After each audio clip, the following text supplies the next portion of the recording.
morning students. I am your science teacher and today I will teach you science of class 8th. And today we start new chapter 2, microorganisms. And today we discuss part 1. कि micro organisms का मतलब होता है बहुत ही छोटे organisms. Micro means बहुत ही छोटे, जिन्हें हम डायरेक्टली अपनी आँखों से नहीं देख सकते, उन्हें हम माइक्रो ऑर्गेनिजम्स कहते हैं. ऐसे जीव जंतु यानी सबसे छोटे जीव जंतु जिन्हें हम डायरेक्टली नहीं देख सकते, उनको देखने के लिए हमें माइक्रोस्कोप एक इंस्ट्रूमेंट होता है, उसकी ज़रूरत होती है. So first of all, you open your science book, science of class 8th, and open chapter number 2, microorganisms, and page number 15.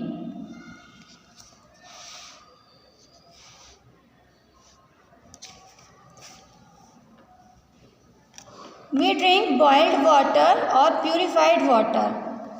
हम boiled water या purified water बच्चों क्यों पीते हैं?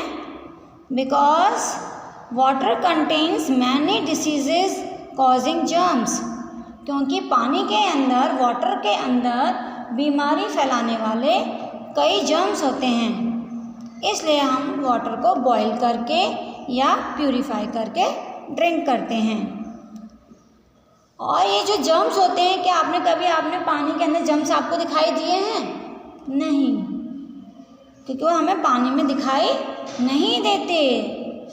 These germs are not visible by naked eye. मैंने आपको बताया कि हम अपनी आँखों से उन्हें डायरेक्टली नहीं देख सकते, क्योंकि वो बहुत ही छोटे होते हैं. Because these are very small. Okay, so that's why we call micro organisms और माइक्रोब्स. इसलिए हम उन्हें माइक्रो ऑर्गेनिजम्स कहते हैं या माइक्रोब्स भी कह सकते हैं. कि माइक्रो ऑर्गेनिजम्स को हमने 5 ग्रुप्स में डिवाइड किया हुआ है. So here we discuss 5 groups: bacteria, fungi, algae, protozoa and viruses. ये 5 हमारे कौन है? Micro organisms. The scientist who study micro organisms are called the micrologist, microbiologist. देखिए, जो साइंटिस्ट माइक्रो ऑर्गेनिजम्स की स्टडी करता है, उस साइंटिस्ट को हम माइक्रोबायोलॉजिस्ट कहते हैं.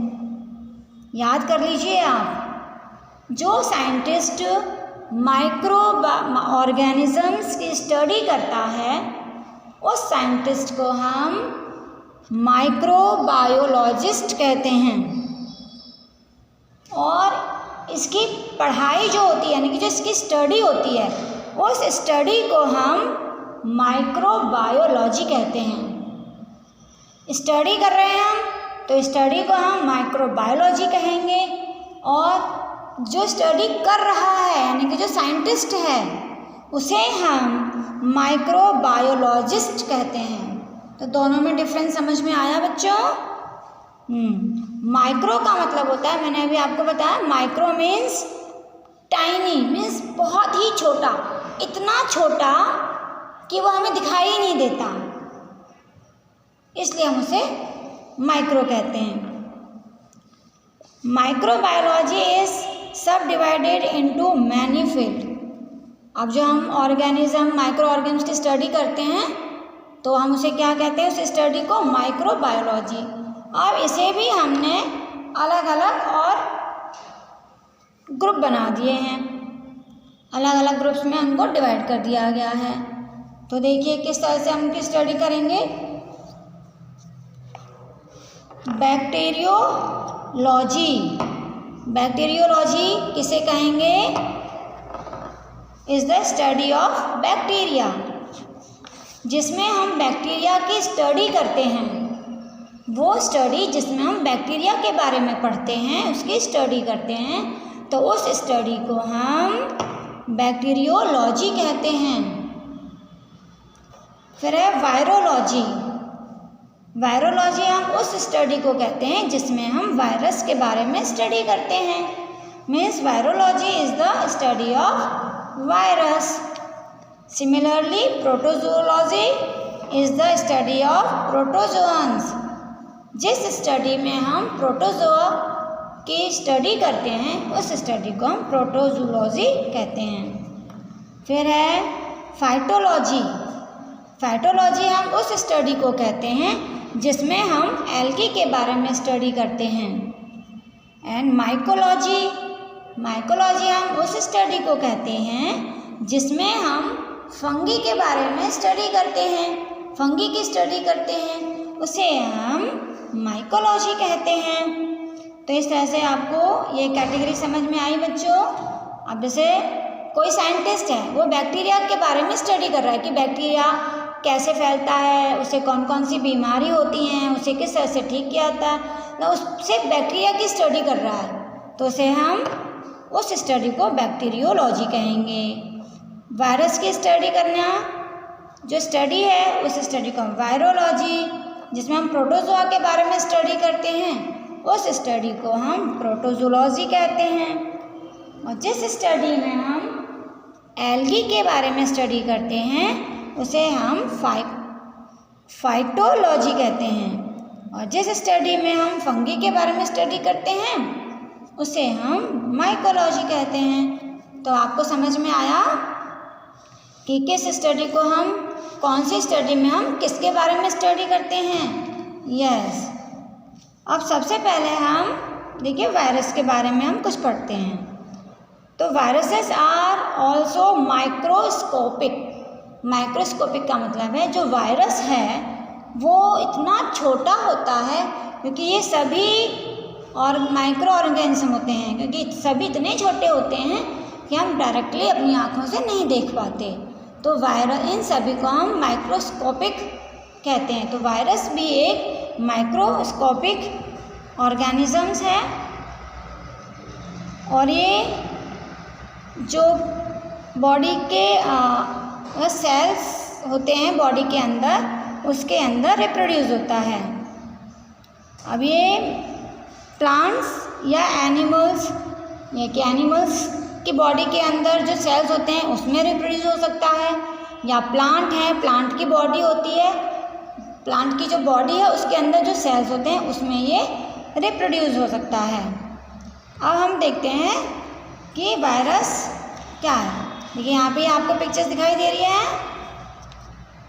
This is the virus. ये वायरसेस हैं, ये भी वायरस है और ये भी वायरस, क्योंकि सभी वायरस अलग अलग होते हैं। So common elements like cold, influenza and most cough are caused by viruses.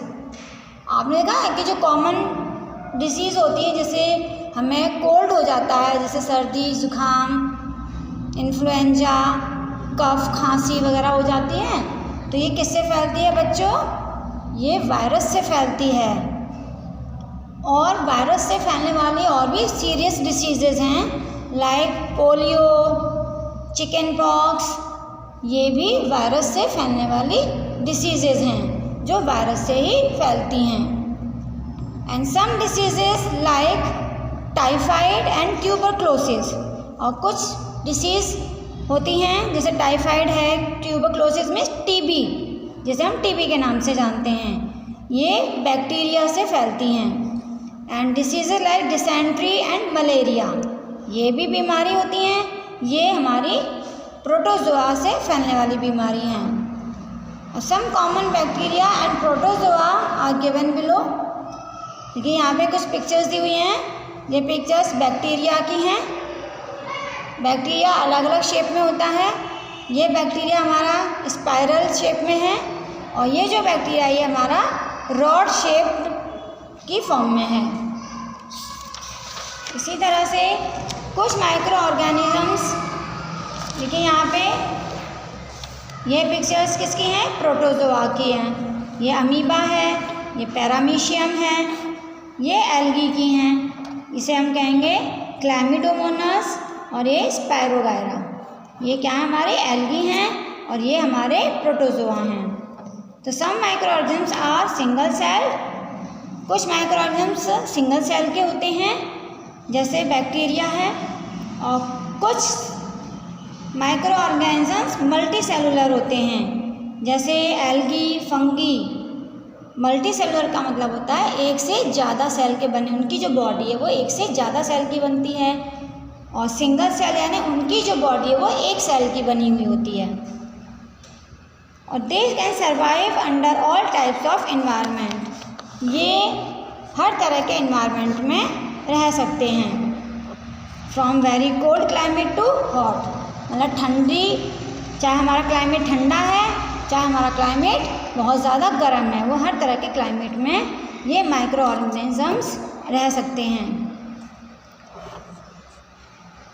They are also found inside the bodies of animals and human beings, ये माइक्रो ऑर्गेनिजम्स ह्यूमन बींग्स और animals की body में मिलते हैं, यानी किसी भी तरह से वो हमारी बॉडी में एंटर कर जाते हैं। Some micro organisms grow on other organisms, और कुछ माइक्रो ऑर्गेनिजम्स ऐसे होते हैं जो दूसरे की बॉडी के ऊपर ग्रो करते हैं। माइक्रो ऑर्गेनिजम्स लाइक जैसे amoeba can live alone while fungi and bacteria में लिव इन कॉलोनीज। अमीबा अकेला ही रहता है, मतलब उसका कोई ग्रुप नहीं होता, लेकिन फंगी और जो बैक्टीरिया है वो कॉलोनीज मतलब बहुत ज़्यादा ग्रुप में यानी झुंड में रहते हैं।